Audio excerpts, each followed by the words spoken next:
Welcome to another episode of JAG University. You have Donte Harris and my good friend Kevin, the Terminator Gazitua. How you doing? Doing good, man. How are you? I'm feeling good, man. It's Thursday. It's toward the end of the month.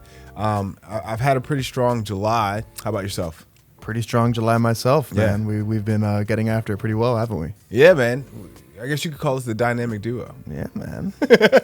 Sitting next to each other. So today on JAG University, we're going to be covering the topic of follow-up. It's something that's far too often overlooked, and really people don't take it too serious. So, Kevin, let's dive in. Tell me a little bit about what follow-up means to you. Yeah, so, I mean, it's interesting starting off in that context at the end of the month. Yeah. I mean, this isn't just an insurance thing. This is a sales thing. Right. You want to get everything that's outstanding in before that month closes out. Yeah, you and know? I mean, this month ends on, technically, like Friday is on the 30th. Correct. So I know there's 31 days in July. It's my mom's birthday. Shout out to Felicia. But really we have until tomorrow to really get a lot of things bound unless we do it ourselves from home on Saturday. Yeah, and it's important for salespeople, so you can get your commissions for the next month, Yeah. get your numbers out there, and in the spirit of friendly competition. But I also think it's very important in insurance specifically as well, really for two main reasons. One is because clients forget about insurance all the time. Yeah. And they have this date coming up where it's like they need to have something enforced by then, or we need to have certain information X amount of days out so we can get it to the company so they have time to make their quote so we can present it and make changes. Mm-hmm. So if we're not on top of them and following up, that entire process gets kind of thrown out of whack. Yeah. And that's one. And then two, it's really, we're in hurricane season.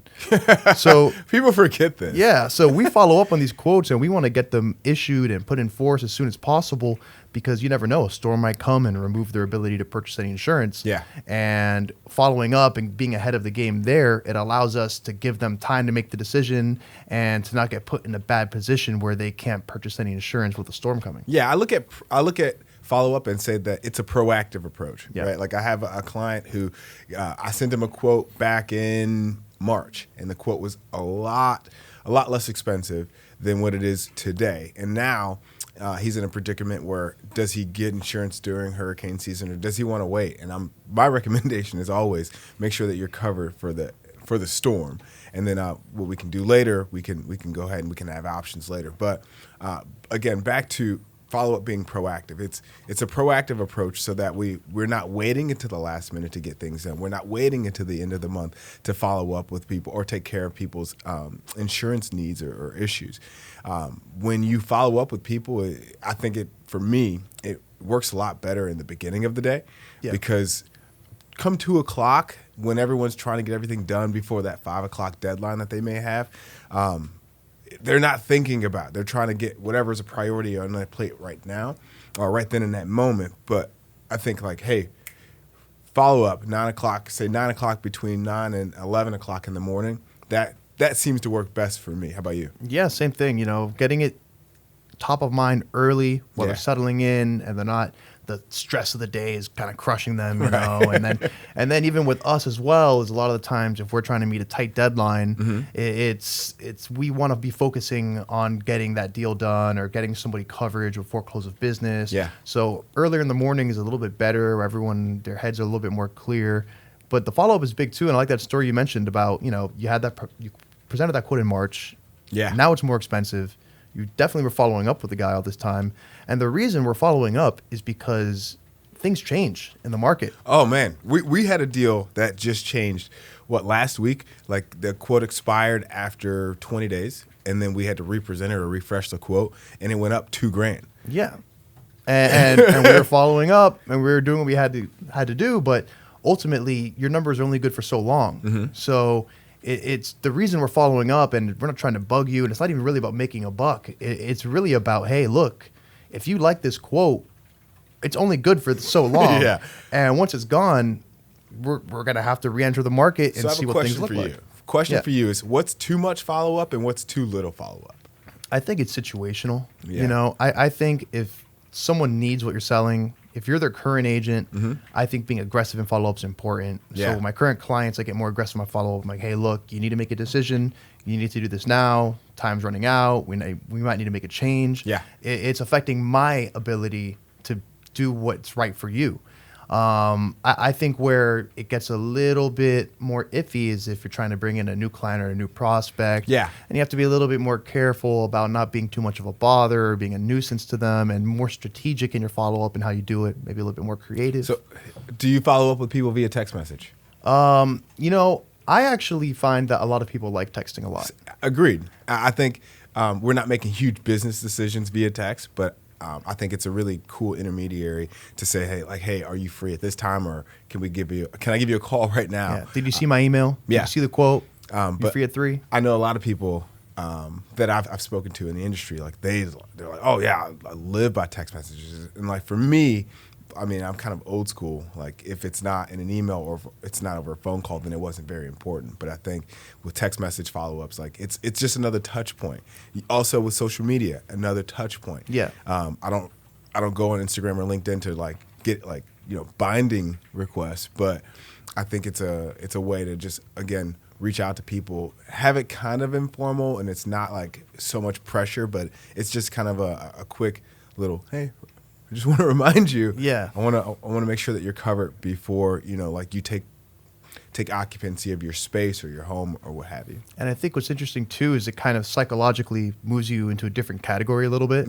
Whereas phone calls and emails is very businessy, it's very corporate. Hey, look, your bank is also emailing you, and so are the debt collectors, or so is your your car dealership. But a text message, that's where your buddies get to you, or your family members, or so it kind of moves you into a more personal category in their life and through communication, where it helps you build that relationship with them personally. And then you get to a point where it's like, hey, you know what, their birthday comes up, you shoot them a happy birthday text. This is exactly where I wanted to go. So it's like, to close this out, I think the best follow-up is the positive follow-up. So I love sending out thank you cards, love sending out gifts to people for, thank you for closed business, B&I term. And I just want to make sure that it's not all about just getting the policy bound or getting the sale, right? Because that's a sales thing. Follow-up is really a sales thing. It's also about saying thank you, offering gratitude and expressing gratitude in a thoughtful way. I think thank you card is the easiest way to just, hey, thinking about you, congrats on closing your new home, thank you for doing your insurance with me. It's easy. And I think those are the follow-ups that we don't really focus on too much, but we should really, really pay a lot of attention because we're in the relationship business. It's not a one-and-done deal, especially in insurance. We want to make sure that you're satisfied year over year, and this is an easy way to do that. Yeah. And those little things, those little follow-ups, the little touches, that's what separates the more successful people in sales from the less successful people in sales. It's not because you're necessarily being more aggressive in sales, is just that you're kind of doing the little things that show you care about a relationship, just like any relationship. Absolutely. Like, find me the guy who doesn't get his girlfriend anything, and I'm talking anything on Valentine's Day, and I'll show you a guy who's single. Yeah, that's right. Kevin, anything else you want to share before we round this out? Yeah, I think you had a very good summary there, but basically, follow-up is important. The intention behind the follow-up is important. Yeah. Knowing why you're following up, versus a client that you're building a relationship with versus a prospect that you're trying to bring in, just having a little strategy towards it. But also for insurance purposes, and for anyone that's watching that's a consumer of insurance, you have to realize that sometimes your agent, if they're already your agent or if they're working on something for you, the reason they're following up is so that they can do the best job possible. Absolutely. And the reason that I'm bugging you and asking for these couple details is because I'm working with companies, because I'm trying to get you the best price, because I'm trying to get the best rate, because I'm trying to make things happen for you. Yeah. So the follow-up at that point during the underwriting and quoting process, it's benefiting you. And the reason we're doing it is to help you out. So pay attention to it. Yeah. Well, that's another episode of JAG University. You got Donte here, Kevin over there. Remember, man, we're following up because we want to get things done. And plus, you would like it more if we followed up than if we didn't communicate with you at all. So tune in to the next JAG University. Thanks for being here with us. I love you. Kevin loves you. My mom loves you. We all love you. We all love you. And let's go close out this month. Let's do it.